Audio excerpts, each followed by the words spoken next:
சாப்பாடு வாங்க கூட காசு இல்லாம கவர்மெண்ட் கொடுத்த ஃப்ரீ டோக்கனுக்காக கியூல நின்ன ஒருத்தர் அதே கவர்மெண்ட்டுக்கு கோடிக்கணக்கில் டாக்ஸ் கட்டுற அளவுக்கு டெவலப் பண்ணா எப்படி இருக்கும்? கேட்கவே மாசா இருக்குல்ல.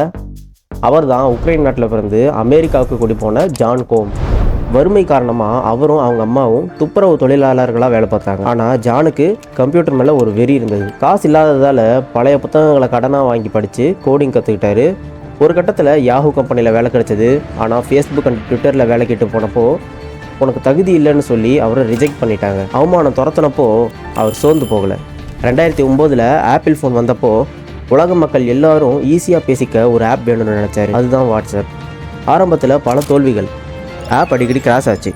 ஆனால் விடாமுயற்சியோடு உழைச்சாரு. அடுத்த 5 வருஷத்தில் வாட்ஸ்அப் உலகையே ஆக்கிரமிச்சது. 2014 அன்னைக்கு அவரை தகுதி இல்லைன்னு சொல்லி ரிஜெக்ட் பண்ண அதே ஃபேஸ்புக் கம்பெனி $19 பில்லியன், அதாவது 1.5 லட்சம் கோடி ரூபாய் கொடுத்து வாட்ஸ்அப்பை வாங்கினாங்க. ஜான் கோம் அந்த டீலில் கையெழுத்து போட்ட இடம் எது தெரியுமா?